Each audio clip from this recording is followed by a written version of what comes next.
Many years ago, I was pulling up some ancient linoleum, and underneath, someone had laid down several sheets of old newspaper as a barrier between the linoleum and the hardwood floor. One of those pieces of newspaper included a full page ad for what was at the time the new Nash. I took that full page ad and put it in a frame where it sat for about 25 some odd years. I recently removed it from the frame to take some pictures of it for a different video and noticed that the inside of that page was actually full of automotive news from the period. And I thought it might be interesting to share that. So here we go. Automotive News, October 1928.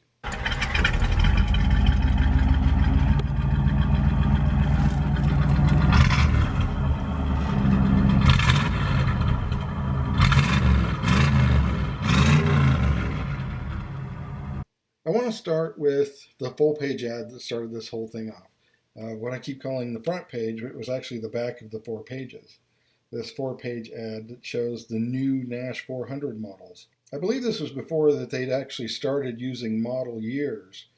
So even though this was late enough in 1928 that typically the 1929 models would be showing up, I don't know that that's necessarily the case at this point. But what we get is a picture of the new Advanced 6 Coupe, and it talks about some of the features that it has, such as dual spark plugs, the different body styles that it's available in, how they've had to plan on expanding because of the success of the model. It looks like they're saying more than 80,000 units have been sold, or at least manufactured.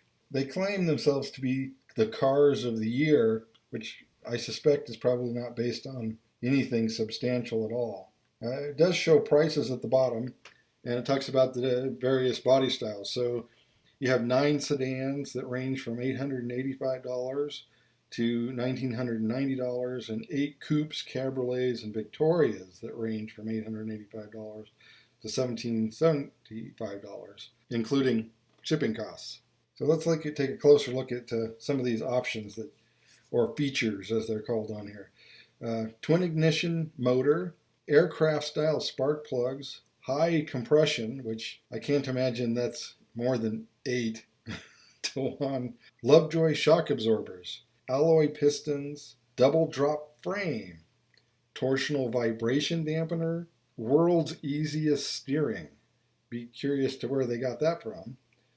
7 main bearing crankshaft, centralized chassis lubrication, an electric clock, chrome plating, a short turning radius, a long wheelbase, although it doesn't say what it is here that I see, one-piece fenders, and a clear vision front pillar post, whatever that might be, and Nash specially designed front and rear bumpers. They designed their own bumpers, apparently.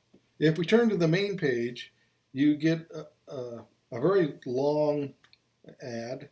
We're going to start with the ads on here because they take up the majority of the page and they're easiest to focus on. But this main large ad here is for the Dodge Brothers / Graham commercial trucks. And like a lot of the ads on here, it brags about having 4-wheel brakes. That's right, brakes at all 4 wheels on a commercial vehicle.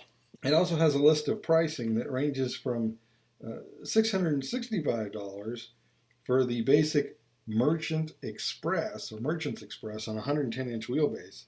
So I'm assuming that's just a standard pickup at the time, going all the way up to $1,845 for a 3-ton truck on a 185-inch wheelbase.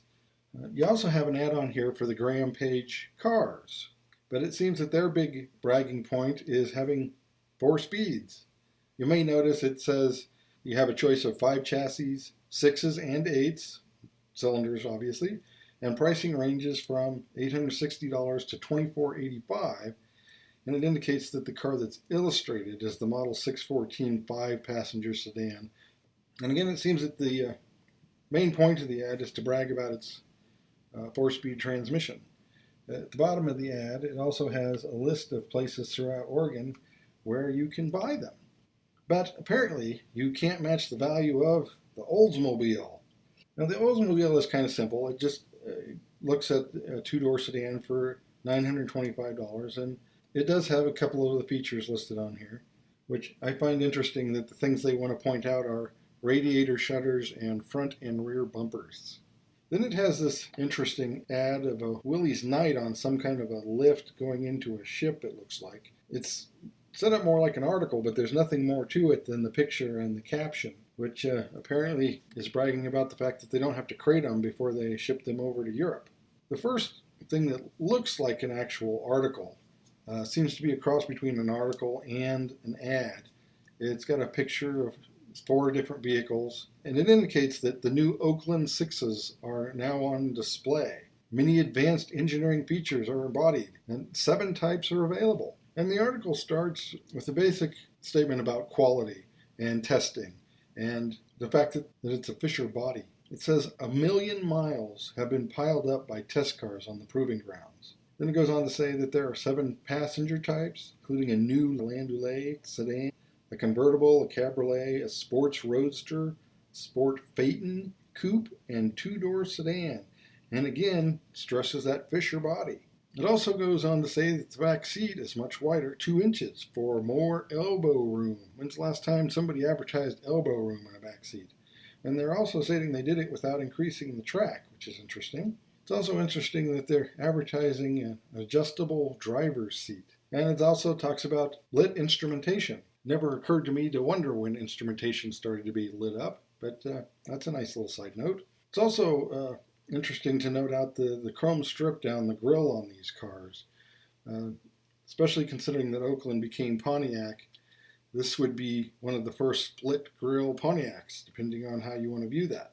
They're also promoting a new red, white, and blue logo. Then it goes on to brag about the styling of the car with such features as chrome-plated headlights and wooden spoke wheels. Talks about the new bigger engine moving from 212 cubic inches to 228, which is achieved by increasing the bore. I like how they go into their performance as a bragging point with a top speed of well over 70 miles an hour and acceleration from 10 to 25 miles an hour in high gear in 6 seconds flat. It also mentioned that the engine developed 68 horsepower at 3,000 RPM. It also goes on to talk about better lubrication. It says the large oil pump circulating 200 gallons of oil every 60 minutes at 65 miles an hour. Has a larger carburetor and manifold and a more rigidly mounted transmission housing. I like how it refers to the old style oil sump air filter as an AC air cleaner. This too goes on to brag about new 4-wheel brakes, in this case 12-inch drums at all 4 wheels. It also talks about new 15-gallon fuel tank. And let's not forget about those chrome-plated hubcaps with the new red, white, and blue Oakland emblem on them. At the end of the article, there's this nice little safety tip, or care tip. Wire wheels should be kept covered with paint at all times. Gotta prevent rust. The next article is about the new Mack BB, fast commercial truck. This article also goes on about how it's now got 4-wheel brakes, and it also has an emergency disc brake on the drive shaft. Talks about how it's available from 1 ton to 3,000 pounds. Talks about its ground clearance of being over 8 inches. Also mentions it's got 32 by 6 inch pneumatic tires, and this new high-speed commercial truck is capable of speeds of about 40 miles an hour. This next article is actually about how something called circulation taxes are impacting tourism in Europe. And it mentions what countries are doing what. I'm assuming a circulation tax is where they tax you by miles traveled if you don't live there, but I'm not sure. If you can spread some light on that, I'd appreciate it. Now, this next article I really find interesting. Layout of Marmon factory typifies highest efficiency. Now, Marmon isn't a company that you hear about very often. There was a time that it was a high-end performance company. I believe it was a Marmon that won the first Indy 500. But this goes how they've done away with stock rooms and have added conveyor belts to deliver parts right to the assembly line. And it talks about the whole process. It even mentions that they add the suspension onto the frames with the whole thing upside down, and then there's a hoist that flips it over as it continues down the assembly line. It also talks about how they take one engine that's been running for a short time to break in the next engine in the line, and then once that's broke in, it's used to break in the next engine in the line. And it also mentions how they were using ovens to bake on the paint at that time. This next article kind of goes into how a lot of the world was still very primitive when it came to the automotive world, particularly when it came to commercial vehicles. Basically, what this article is about is how a strip of Madagascar, they're going to replace ox carts with commercial trucks. Not all traffic, just a specific section of traffic. And the ox cart traffic that they're replacing had only been in place for 5 years. So in 1923, they had created a commercial route using actual ox carts. And not until 28 they thought, maybe it's time to put some commercial trucks in at least part of it. Then we have a little article here that's kind of split up into two places that talks about two new huge parking garages that are being built in London. 8-story, 1,000-car parking garages. 1928, we don't have paved roads, but we've got multi-story car parking garages. There's a little snippet here about how they've paved 16 miles of highway in Washington at the low cost of $121,424. Followed by another little snippet that basically is saying, winter is here, driving vacations are over. Then we have an article here, it's not hugely informative, but it talks about how Thomas Edison is experimenting with different plants to try to create alternative rubber sources. It indicates that he's doing most of the research himself, but it also talks about who he's working with on it. There's also a little snippet on here about a road that was prone to flooding where they blasted out a bunch of rock and then used that rock to pave the road for better access. Then we've got a little article here that talks about the importance of maintenance, particularly in regards to filters. I like here where it talks about the air filter that you should clean it with gasoline. Keep in mind that most of these cars were using an oil sump air filter at the time, so they were typically saturated in motor oil. Mentions the oil filter and how they're the cartridge types. Modern air filter is all one piece, but those you actually opened it up, took the filter out. Look, it was about the size of a toilet paper roll. And then when it gets to the fuel filter, instead of talking about dirt, it's actually talking about keeping water out of your carburetor. Then there's this small little bit here about a London motor show, and it talks about two different cars, one of which was priced at $20,000 that had gold interior fittings, and that there was another one at the same show that had gold exterior plating. And alongside of that is a picture with some up-and-coming hood ornaments. Next we have an article about an attempted end to private toll bridges.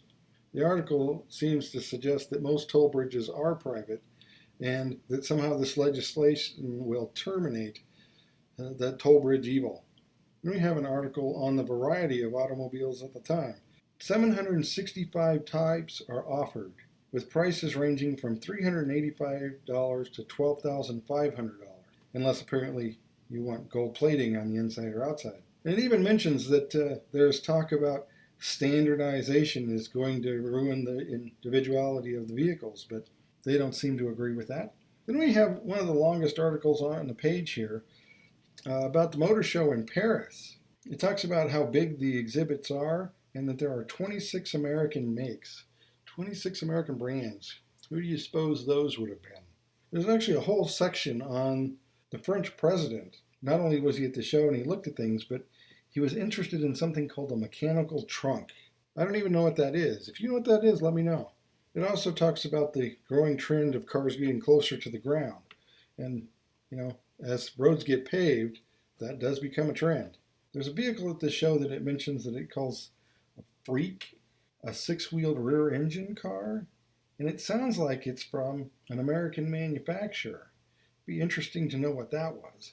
It also talks here about trends in upholstery colors, where it says adaptation to the prevailing use of color in women's gowns and outdoor accoutrements.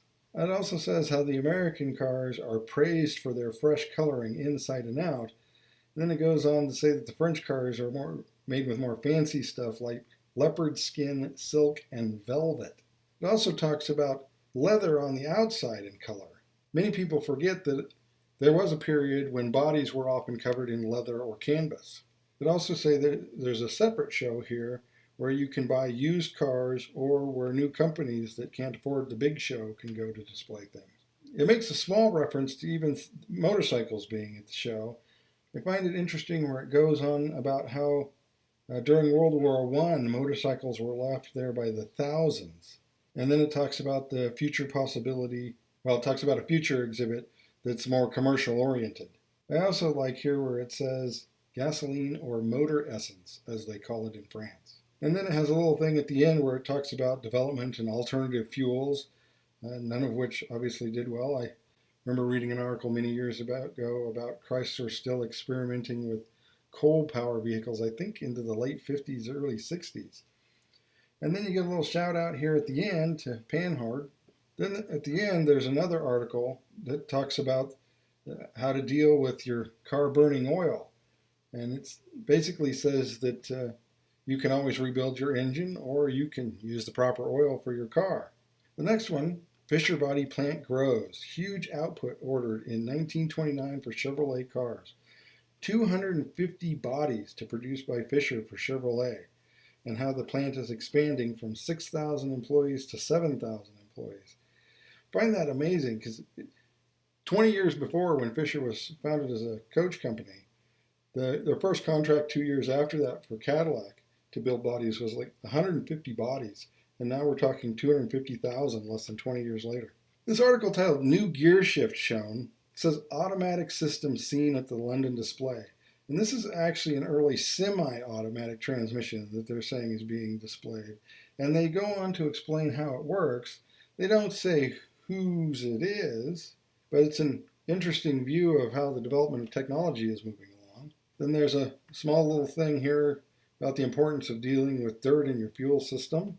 And then we've got an article about the new Buick, the silver anniversary Buick, and how they're having trouble keeping supplies up for demand of this new Buick, and that they're increasing shifts to try to meet demand. There's also a little snippet in here about how the who's who of who is being announced that buys Buicks and how many of them could have afforded a more expensive vehicle. Then there's a bit about how an oil company is giving away pamphlets at their service stations on the Pacific Football League, or Pacific Coast Conference. And apparently that is what passed for automotive news on October 28th, 1928, according to the Sunday Oregonian. Now, the back page I didn't take pictures of. Well, technically it's the front page. The main article that was on the forward-facing page, the opposite side of the full-page article, full-page ad, I didn't take pictures of it for a couple reasons. First of all, the ad itself wasn't complete. It had a continued on page 8, and I may have page 8 somewhere, but if I do, I'm not sure where it is. And second of all, the majority of the page was actually filled with 4 almost identical maps of Oregon highways with slight different color variations to indicate the progress of the highway. And it's not that the article wasn't interesting, and it is actually kind of interesting because it was about the development of the highway system in Oregon. It stated how the highway program had started in 1915 and how it had advanced in 1922 with the creation of Let's Raise Oregon Out of the Mud campaign, the current completion of what they were calling the Roosevelt Highway to Newport, Oregon. The interesting thing there is that we're not talking about the Roosevelt Interstate Highway. This was something that was called the Roosevelt Military Highway, something that was created after World War II as part of new military strategy. We know it better today as Pacific Highway 101. And it also talked about how the future program was to start paving the Santiam Highway and the Willamette Highway. And one of the reasons I find this interesting is because, the Santiam Highway is actually near where I grew up, and the old Santiam Highway was a paved road that twisted through the hills, and the highway that we drove on was just like a straight line that cut through it with the old highway crisscrossing it periodically. So to think that as late as 1928, the old highway hadn't even been paved yet is kind of interesting to me. That was a look at automotive history, at least as far as it was viewed in Portland, Oregon in 1928. And I hope you enjoyed it.